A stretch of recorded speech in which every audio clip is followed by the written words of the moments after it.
welcome to this episode of Camp Tales. Today I am joined by my friend and very special Honduran Jefe, Josh Vega. Say hello to everybody, Josh. Hey, hello everyone. It's good to be here. So, well, it is nice to have you. And it's you said it's 7 a.m. where you are right now? Yes, it's 7 a.m. in Honduras. We're 2 hours behind the East Coast. Well, I'm glad I could get you up and out of bed.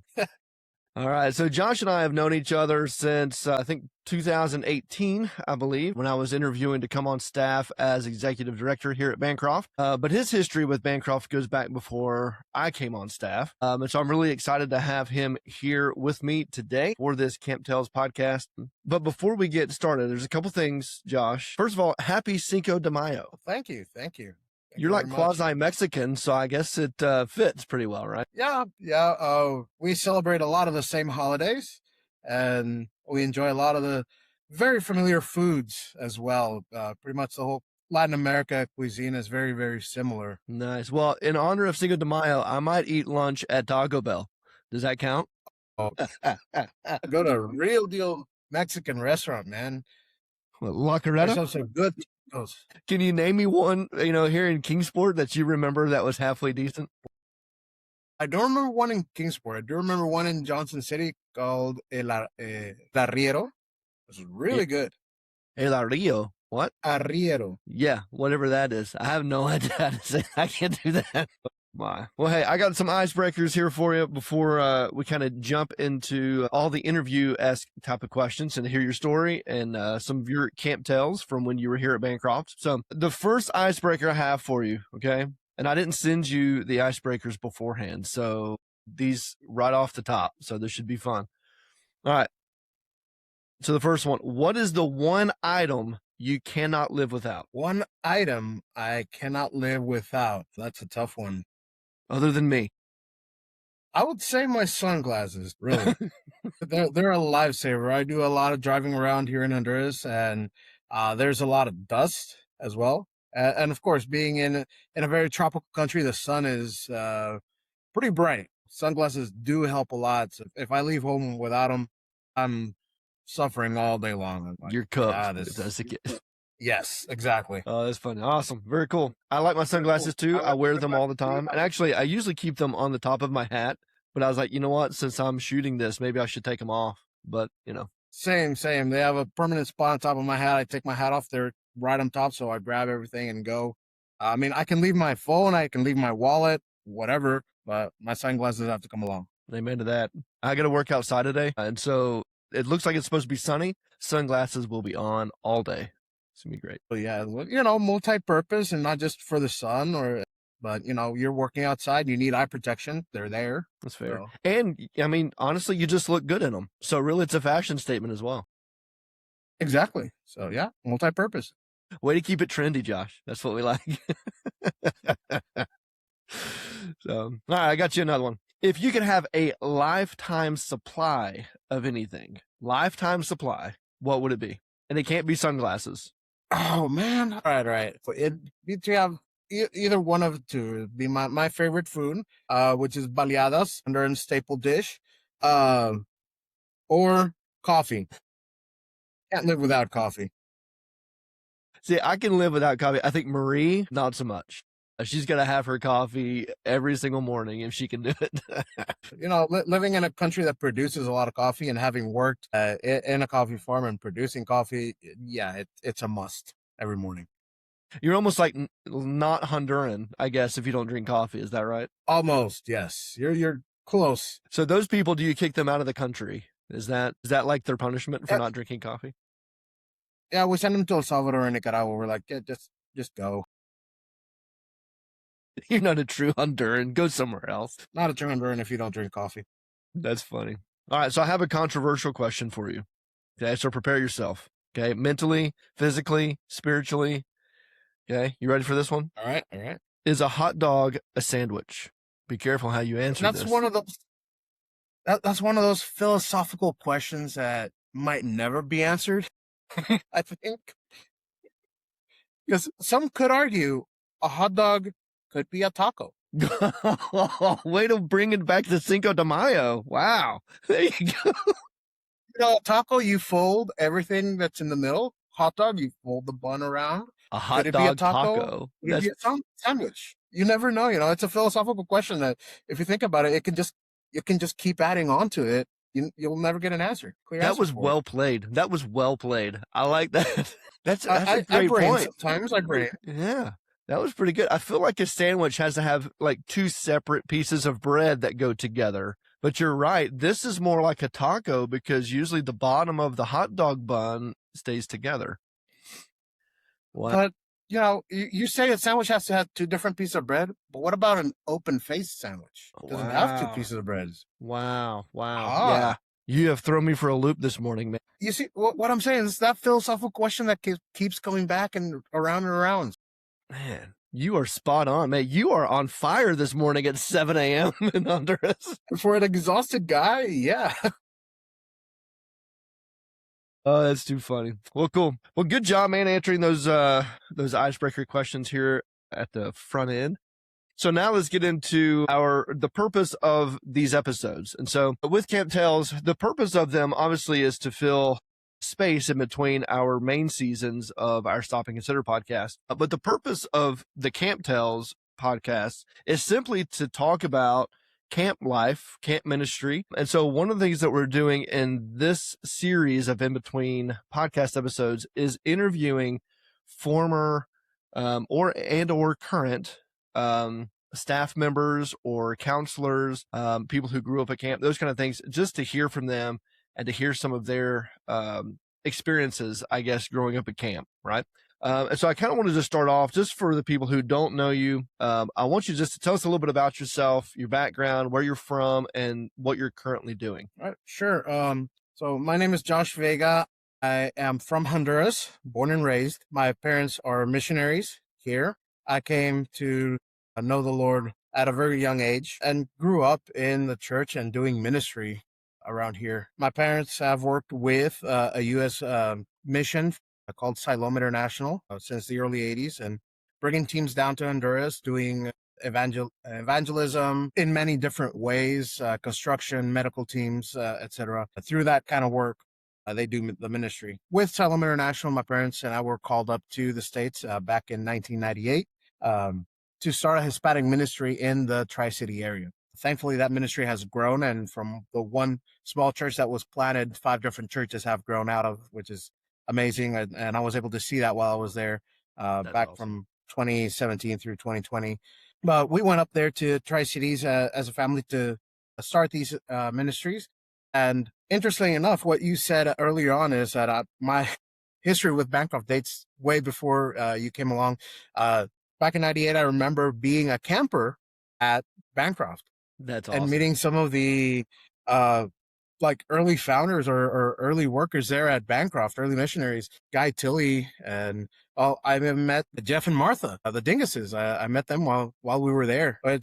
It gets to a funny story because, well, my parents and we did a lot of work there at Bancroft. I remember even doing the roof on Peace Cabin for, yeah, we did some work there. And well, after 98, my parents, after a lot of prayer, decided, well, it's time to come back home. It's time to go back to Honduras.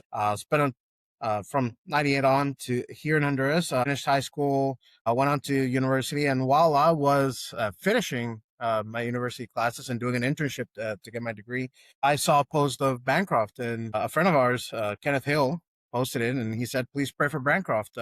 We need counselors. During my time here, I had worked at an adventure camp called Cerro de Luz, and I had learned and fallen in love with the camp ministry and teaching and discipling young people. So I asked as a joke if I could come and be a counselor. And I did not know Ken Hill was a member of the board. So he's like, here's the application, fill it out, send it in. A week later, I got a call from the program director, and he's like, hey, we would like for you to come up here. And actually, Martha Dingus was on that interview. And she said, I remember you and your family when you guys were here. That's awesome. It's amazing you're going to come up. And I'm like, whoa, I haven't been hired yet. You haven't told me I could come yet. But I was, this was kind of sort of around this time, early April. And they're like, hey, when can you be up here? And I'm like, probably July. I need to, shuffle around some things. And they're like, no, you need to be here June 1st. We start off June 1st, and I'm like, whoa, that's like moving my timeline way up. I was able to, well, I had to quit my job, and amazing story. I quit my job. I did not have the funds to buy a ticket or anything. And this gentleman driving down through Tennessee, he's actually tuned in by accident to the radio station ministry Ken Hill works at, and the Lord made him get off the highway, do a couple weird turns, ended up at the radio station, and he walked in and handed the receptionist there a check, and he said, I don't know who it is, but someone needs a plane ticket. Here's a Wow. check. And it was to the dime what was needed for me to go up to Tennessee, from Honduras to Tennessee. That So is I was able to incredible. go up that summer, 2017, up as a counselor. And later on, I was offered the position of program director through 2020. Wow. Wow. That's crazy. So let's see. So you went from a camper at Bancroft to a counselor, now then to program director for a couple years, correct? Yes, correct. And, through my experience, a lot of campers do become counselors, but mine was close to 20 years removed, That is true. Yes, yeah. Hey, I'll take you back today. That's fine. Come on back. We'll do it. Sure, I'll head back as soon as I can. So we just need help with immigration. So if there's anybody in immigration who can help, hey, we need like some serious help, because I think we've been trying to get you back up here for like 5 years or something like that. Yes. Staying on as the program director, I had to come back 2020. My visa expired 2021, so I did have to come back. But I had a little trouble getting back in because my passport was close to expiring, and they're like, "Oh, you need more time on your passport." I'm like, "I'm going back home. I'm going to Honduras. They'll let me in." So I was able to make it here. I tried to renew my visa. I was denied at the embassy, and later on, I also tried to get a special immigration visa so I could come and work at Bancroft full time, but again, was denied on that. So, right now, currently am being patient. I believe the Lord is leading me right now in a time of wait, be patient. Something better is coming along right now. So currently I am working with a nonprofit called One World Health out of Charleston, South Carolina. They set up local clinics in communities in different countries. They're in Uganda, Nicaragua, and Honduras, and starting out in Guatemala. So the idea is to provide affordable health care to people in the area. So part of that also is they have teams come down to Honduras and do pop-up clinics in different communities. So currently I'm doing logistics and basically running that program with One World Health right now. Man, that's awesome. I love what you're doing down there. And again, I mean, we've been talking, for the last couple of years, trying to get you up here, because whenever you went back, that was during our COVID years, and those were interesting dynamics to get out of the country or to get back in the country or to do anything. That was just a weird time, I think, for us too, just in camp ministry as a whole, right? But yeah, we've been trying to get you back up here for a while now, and I think every single time we talk and we just notice that something else kind of falls through, we just both kind of sit back and say, well, the Lord's timing is perfect. He's sovereign over all. And so if this is what he wants for you, and for us, for you to come back, then he's going to provide and he's going to open that door. I'm just hoping that he's providing and opening that door like yesterday. That'd be great. It's one of the things that I've learned is we do have to pray. We do have to let the Lord know what our desires are, and he will take them into account. But his will is perfect and his timing is perfect. So when it's the right time, he'll open the doors and nothing immigration officer or anyone will be able to stop it. So. Amen to that. Which that's a big deal, because apparently the immigration offices are struggling. I'll put it that way. So we know, at least we know that the Lord can overcome the immigration offices. I love it. Very cool, man. I love what you're doing down there. And yeah, I mean, the Lord is using you in so many different ways already, so even though you're not here at Bancroft in camp ministry, the Lord is using you in different types of ministry, right? And being able to work with so many different people. I think you told me last week, was it last week you had a team down there that you were hosting? Is that right? Yes, we did have a team last year. And like I said, we did pop-up clinics and provided healthcare to close to 850 people. Wow. Throughout the week. And Man. these are like very needy people. We go way out into villages, far out villages to see them. And it does take a lot of prep work to get to do this, but it is very fulfilling. And the team was very much filled with joy when they left here. That's cool. That's cool. I'm sure all the other people who got served were filled with joy as well, right? All the different needs Yeah, that that were awesome. joy and a lot of medicine. A lot of meds were distributed. Sure. Okay, so that's good to know. You're trafficking drugs. Excellent. Wonderful. Following in the steps of our dear President Juan Orlando, yeah. Oh no. Ours Oh, do good, no. though. Ours do good. Ours do good. Okay, we hope so. Oh my word. Oh, good. I love on the first one, we're already going to get censored, which is fantastic. Oh gosh. That's awesome. All right. Let's see if we can rein that back in now that we've talking about drug cartels and Josh is leading the, drug distribution for Jesus.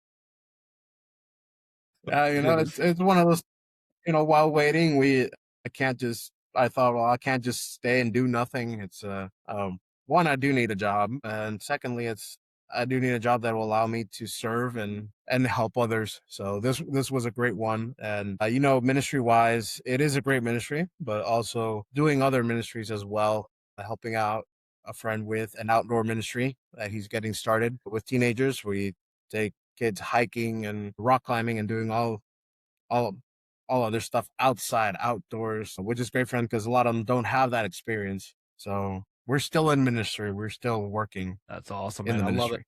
I love it.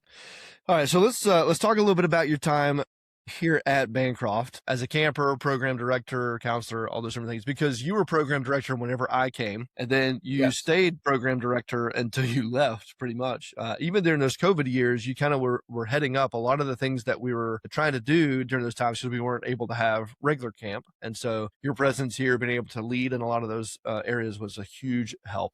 Especially for me, just coming in, because I started here in 2019. Like I said, you and I met in 18 when I was a speaker here during camp. And so your presence here was a huge help just to allow me to kind of transition into the role that the Lord had called me to, because you kind of knew how things were going. And you were very gracious with me in my ineptitude and not having a clue what I was doing, which I've been here now like almost 8 years. I still don't know. What was that? Hey, that would be both of us. I had no idea what I was doing. So we were both trying to figure it out as we went. That was all the Holy Spirit there, man. All right, so let's talk about your time here at Bancroft. What was your favorite thing to do while you served here, in whatever capacity? What was your favorite thing to do? That's kind of a hard question because I do love the camp ministry in all its aspects, and it's hard to pinpoint like I like to do this specific thing, but I could probably get a top 3. One would be discipling and mentoring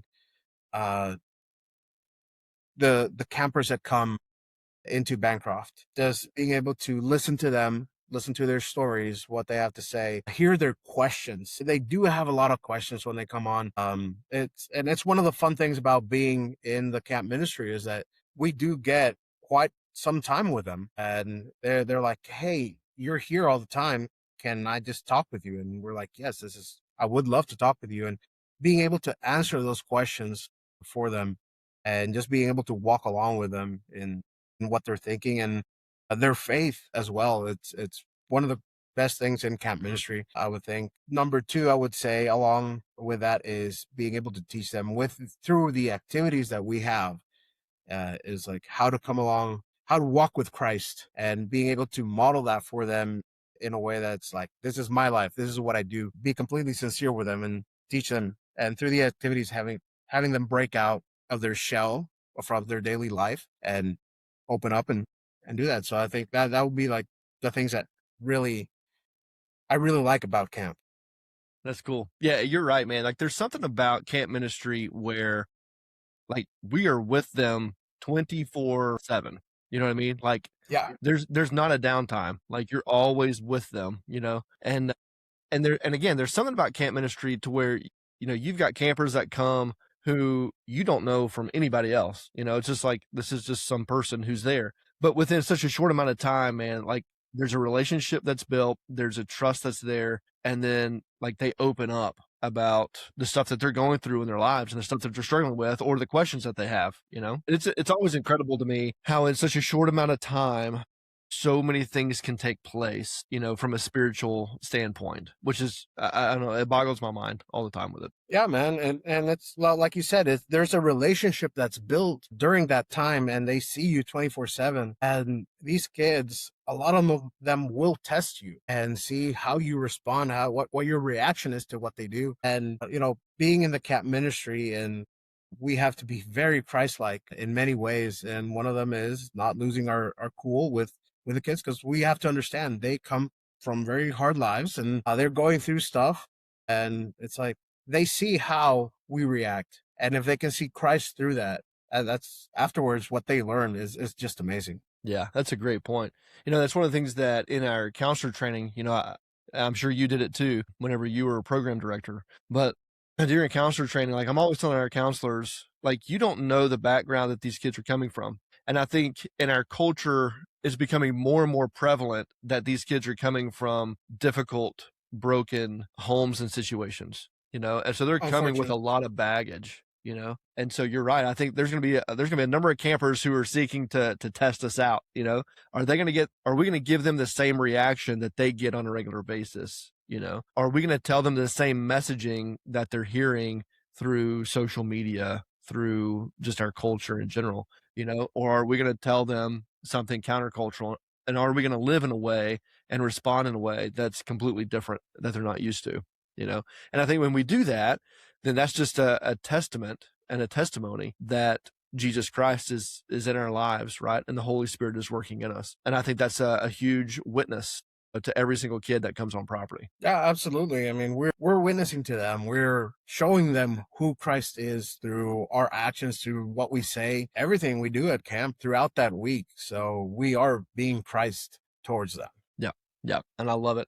Well, one of the things that I remember when you were here, there was a book that you were going to, I'm trying to remember the name of the book. It was like Outdoor Christian Ministry, or it was green. Do you remember that book? Yeah, yeah, I remember it. I'll have to look it up, because Yeah. I'm I trying to think remember the name of it it. was that, just Outdoor Christian Ministry. Yeah. I liked it. And I remember you gave it to me, or even some of the stuff that you would do in counselor training, you were pulling from that. I still like, Yeah, yeah, it's a great book. And I still use it. it is an amazing book, especially if we're going to be working outdoors. For me, camp is all about outdoors. Let's go. Let's be outside. Let's play outside. If we can do our Bible studies and spend our time in prayer outside, just pulling off what Jesus did. It was like Jesus didn't go into a building or into a church to pray.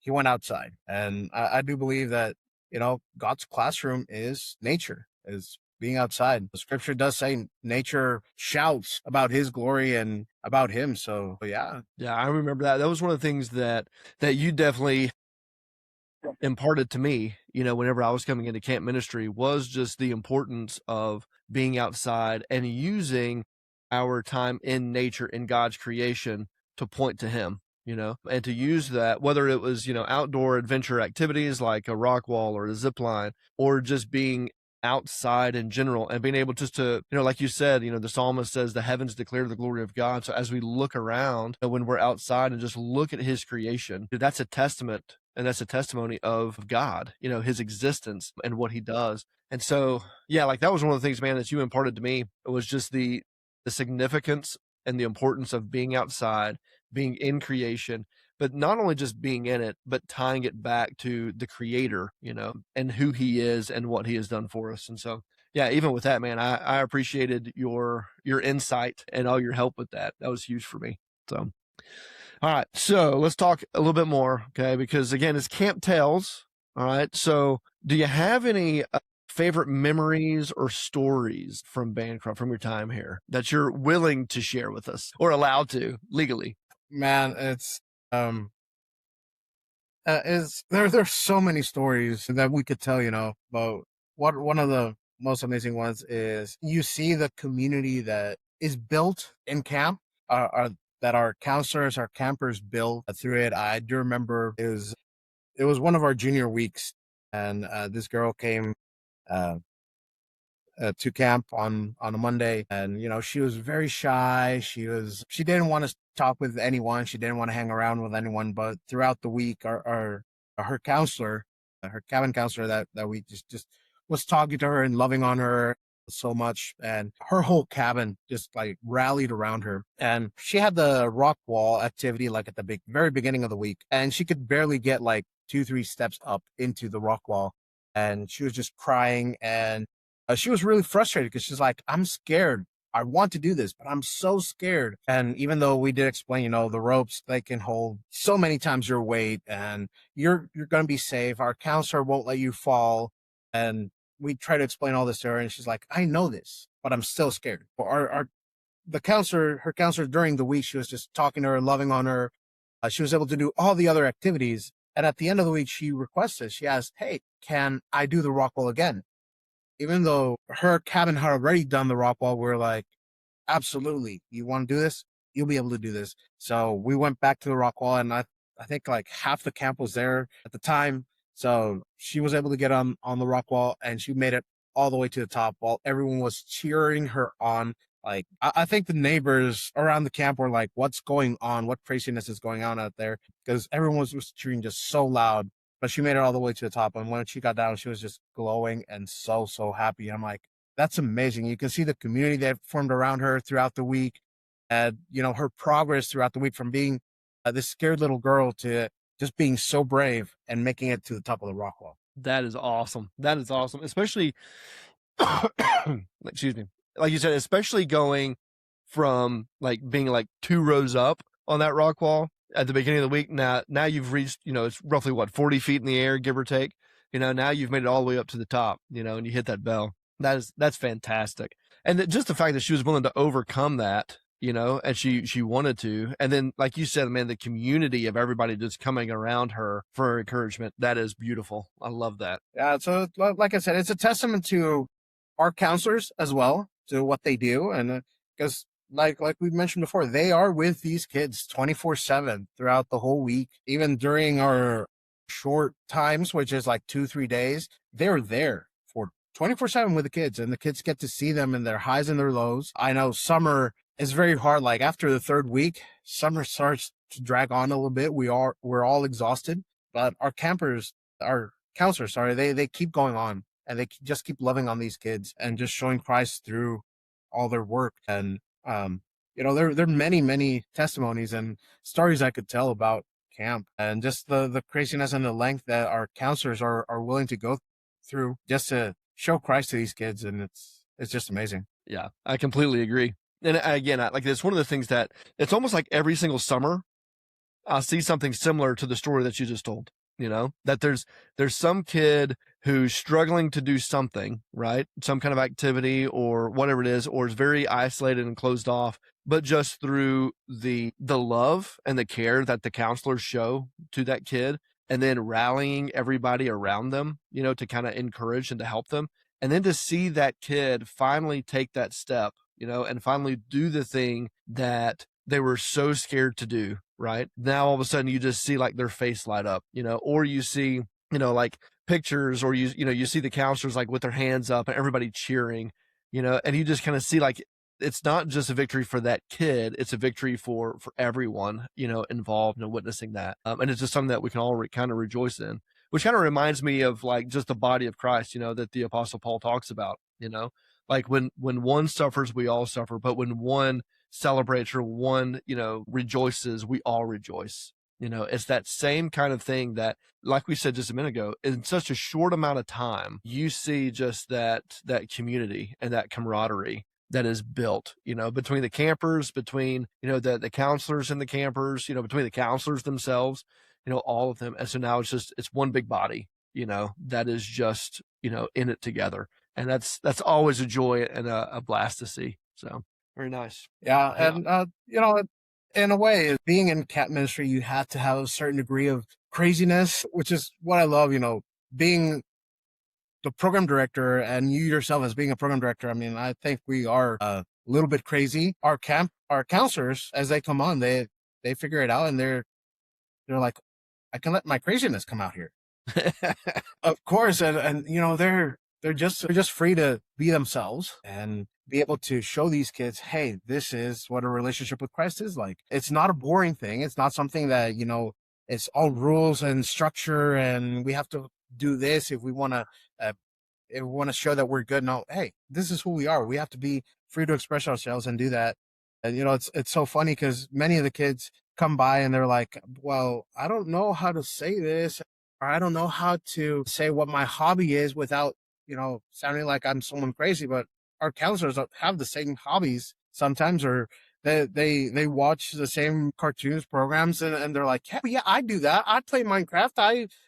I watch anime, or I read this, I read that, and I'm interested in like fantasy books. Or we had a kid who was interested in I think World War II history, and one of our counselors was like a big history buff. So they got along really well. So when you see all those things and all that connection, all that community being formed, being built, and in such a short amount of time, you can only say one thing.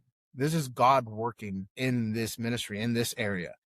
That is so true. And again, like that's one of the things I tell our counselors too. Like whatever your quirks are, whatever your hobbies are that seem to be so just like obscure, and random, I guarantee you that God is sending at least one camper this summer that can connect with you in that obscurity. You know what I mean? Yes. It doesn't matter if 1,000 campers come by. And you might feel down because those 1,000 came by. You had very little to no connection with them. You still, you showed Christ through your actions, through what you, through the Bible study, through everything you did. Yes. But that last kid that comes through makes it all worth it. That's right. If you were able to connect with that kid and present Christ to him, and that kid came to know Christ through you that summer because of that little quirk you have that no one else had, it just makes it all worth it. Yeah. Yeah. It's the power of one, kind of concept, Yeah. and it's so often it's something that seems so insignificant, that you do for that kid, whether it's the way that you connect with them or something that you say to them or whatever it is. Sometimes it's just the smallest, most, in your mind, the most insignificant, nonchalant, not really that big of a deal, but it's that thing that probably made the largest impact in the life of that kid, because now they felt seen, right? They felt heard, they felt connected in some way, shape, or form.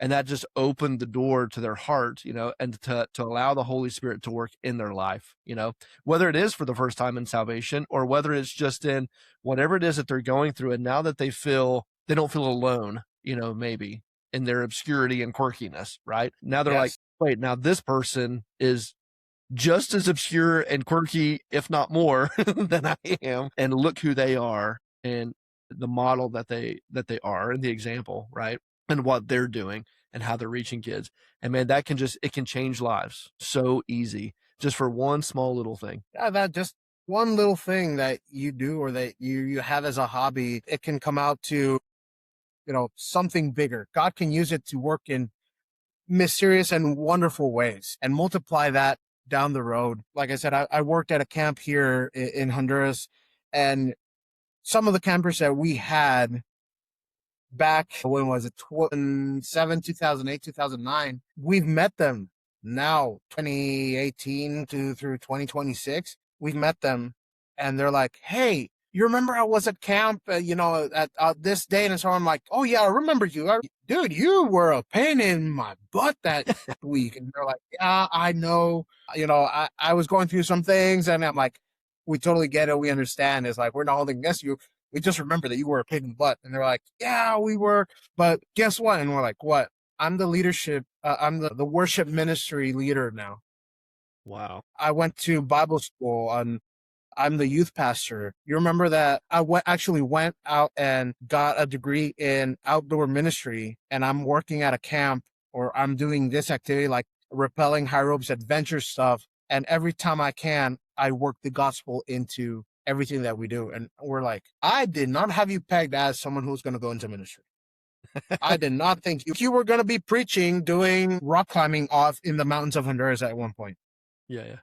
It's because you guys showed us who Christ was. That's awesome. During that short week, you showed us who Christ was, and he worked in our lives, and now he has us doing much bigger and better things. So we're like, that's awesome. I love that. And maybe those were kids that came to camp once. Yeah. They didn't come through multiple summers, or they weren't like, they didn't grow up at camp as like they came in 5-year-olds and left at 16, but there was a one week that we had with these kids. And God changed them, not we didn't do anything. I was told the counselors there is like, we can't do anything. We are hopeless, lost creatures. We will fail. We're flawed. And everything good that comes out of this is because the Holy Spirit has worked in our lives and he has shown these kids something through us. But we can't do That's anything. awesome. It's just all him. Yeah. And that's the power of camp, right? Like that's the way that, God takes something like camp ministry and uses it to reach individuals, like you said, whether it's a camper who, grew up at camp or whether it's that one summer that one kid was forced to go to camp, God uses it, to change lives, and that's why I think, when we tell, our camp tales, and we, are able to kind of share like, hey, this is what camp ministry is like, and this is what we do, and this is how God works. Man, it just, to me, I think it just builds up the importance and the necessity of camp ministry as a whole. Yeah, man.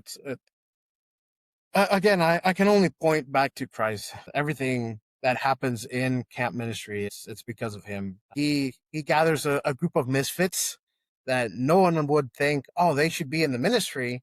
That's so true. I'm one of those that actually, I back in the day, when I was in college, I applied to go to a Bible college here, and they interviewed me, and they're like, no, you can't be here because your beliefs don't align with us. Not my core beliefs, but they were like, you have a lot of radical thoughts and how to do things and everything that doesn't align with us, so you can't come to Bible school.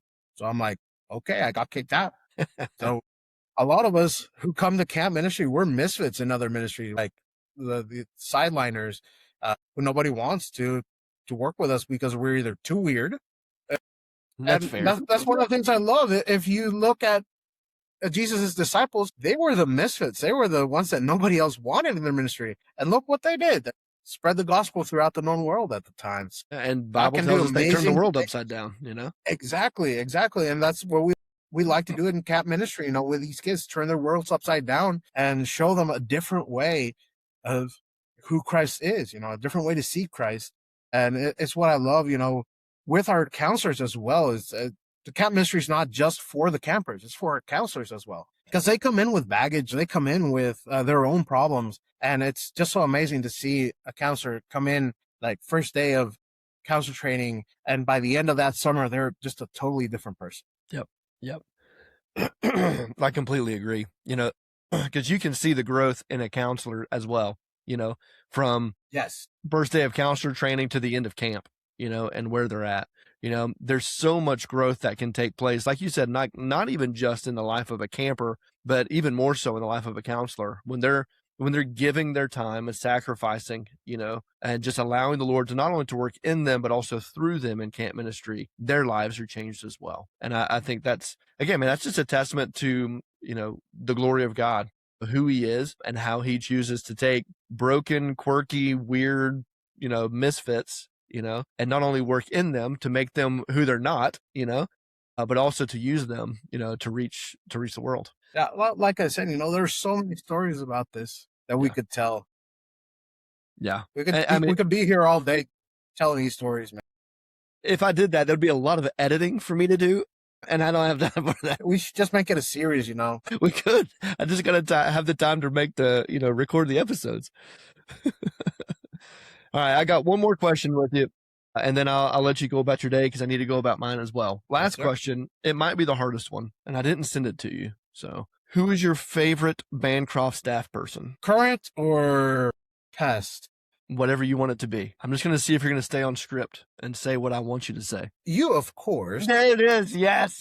There it is. You really don't have to choose. You really don't have to choose one. I just wanted to see if you would stick with it.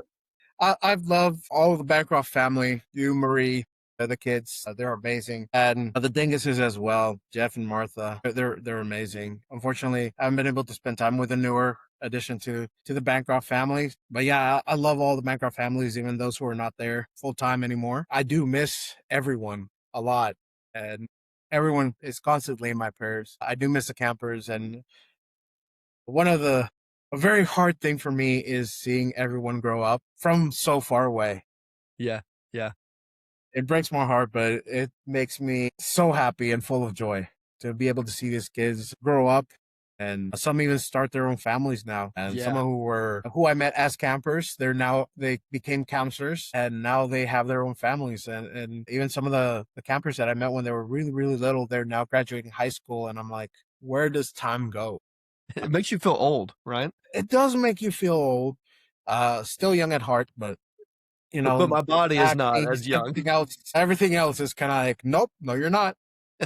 That's right. But it like I said, it breaks my heart, but it does fill me with joy. It breaks my heart to see them grow up from so far away and not be there and be able to share life with them now. But the Lord has Well, me hey, where He needs me. exactly. And we'll just pray that the Lord in his goodness and his sovereignty will one day bring you back and serve here at Bancroft in another capacity. That would be fantastic. I'd love to have you back, buddy. Hey, I would love to be back. So, all right. Well, Josh, man, thank you so much for your time today. I know I had to get you up early, but now you've got a full day ahead of you. So I hope that you keep the sun out of your eyes, at least to some degree. Stay hydrated and enjoy your day. Absolutely. Thank you, Jefe, and always a pleasure to speak with you, spend time with you, and learn alongside with you. Hopefully in the very near future, we'll at least visit Bancroft again. That sounds good to me, man.